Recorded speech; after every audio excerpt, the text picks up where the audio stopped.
अरे यार, मेरे पास कोई है नहीं जिससे मैं इंग्लिश बोल पाऊं। अब मैं इंग्लिश कैसे सीखूंगा? ना ही मेरे पास दोस्त है, ना ही मेरा इन्वायरमेंट है, ना ही मैं किसी को जानता हूं जो मुझसे इंग्लिश बोले, तो मैं कैसे सीख पाऊंगा? ओहो हो, क्या आप भी ये एक्सक्यूज देते हैं क्या?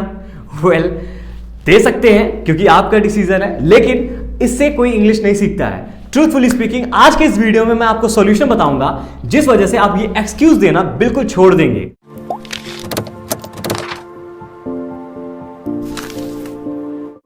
तो पहले तो मैं आपको बताना चाहता हूं, जो भी आज फ्लुएंट स्पीकर होते हैं और अच्छे स्पीकर होते हैं, उनके पास ये बहाना बिल्कुल नहीं होता कि उनके इन्वायरमेंट में या उनका दोस्त कोई इंग्लिश नहीं बोल पाता, जिस वजह से वो इंग्लिश नहीं सीख पाए। एग्जैक्टली। अब ऐसा क्यों?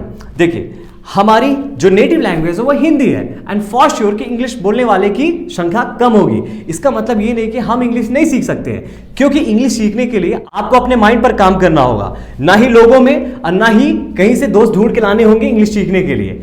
सिंपल सी कहानी है कि आज के डेट में अगर आप सच में इंग्लिश सीखना चाहते हैं तो ऐसे हमारे पास बहुत सारे टेक्निक्स होते हैं, ट्रिक्स होते हैं, तरीके होते हैं, जिन वजह से आप बिल्कुल इंग्लिश सीख सकते हैं एफिशिएंटली, विदाउट किसी प्रॉब्लम के कि हमारे पास ये नहीं है, वो नहीं है, और वो नहीं होगा तो हम तब तक इंग्लिश नहीं सीख पाएंगे। ऐसा नहीं है।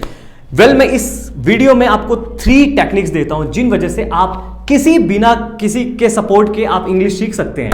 तो लेट मी स्टार्ट। तो फर्स्ट सॉल्यूशन, वेल, जब भी आपके पास कोई भी नहीं है, दिक्कत नहीं, आपके पास आपका माइंड है, so start speaking English in mind.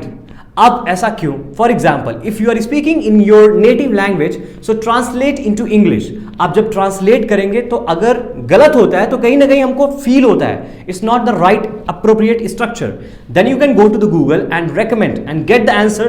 तो आपको समझ में आएगा what is the difference between this and that, जो आपने पहले बनाया था, जिस वजह से ऐसे करते हुए आप कॉन्स्टेंटली इंग्लिश सीख पाएंगे। तो ये एक बेस्ट टेक्निक होगी जो कि आप इंप्लीमेंट बिल्कुल करें। मैंने किया है ऑब्वियसली।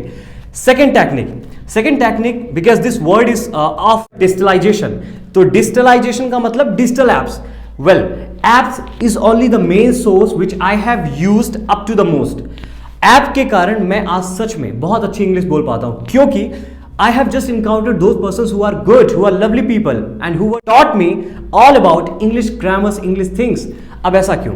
Because जब आप उनसे बात करते हैं तो क्योंकि वो स्ट्रेंजर हैं, आपके मिस्टेक्स अगर जानते भी हैं तो भी आपको कोई फर्क नहीं पड़ने वाला। और दूसरी बात, क्योंकि स्ट्रेंजर्स हैं तो आप बेझिझक उनसे बात करते हैं, जिस वजह से आप सच में एक अच्छे कम्युनिकेटर बन सकते हैं। तो ये भी सबसे बेस्ट आइडिया है, क्योंकि आज हमारे पास प्ले स्टोर में या हम ऐप स्टोर में बहुत सारे ऐसे एप्लीकेशंस हैं जहां से आप स्ट्रेंजर से मिल सकते हैं और बात कर सकते हैं। सो of course you should be giving the idea into this. Well, आपको एप्लीकेशंस के नाम जानने हैं तो बिल्कुल आप कमेंट कर सकते हैं, and hence I am gonna make the video on that. And the last but not the least, well, it's a टायरसम process, एक थोड़ा बोरिंग प्रोसेस होता है, but still it's mandatory. And what is that? Record your voice. And why? Because जब आप बोलते हैं तो आपको पता नहीं चलता कि आपने गलत बोला है या सही बोला है, and hence when you are recording your voice you can listen all those sentences, and if you found something wrong, अगर आपको लगता है कुछ गलत है तो आप बिल्कुल जाकर गूगल में उसको एक बार देख सकते हैं, and hence you would be able to figure out your mistakes, and this is how again आप improvisation करते रहेंगे और जिस वजह से आप अच्छे स्पीकर बन जाएंगे।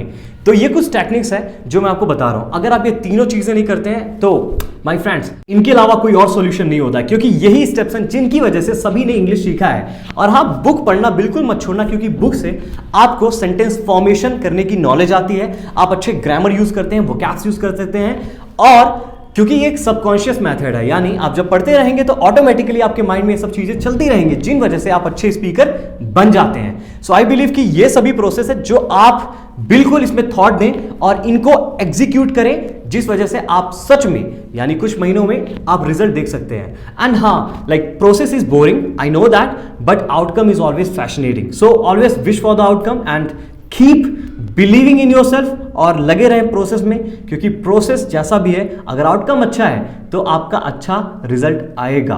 सो I hope you have got the point from this video. So stop giving the excuses and don't wish for something that would come and just after that you gonna learn English. That wouldn't happen. So this is the day where you need to seize the time and just go with the things which I have told you, advised you in this video. So I hope you enjoyed the lesson. If so, please hit the like button and subscribe this channel. I will be catching you in the next video. Till then, keep working and keep smiling. Bye.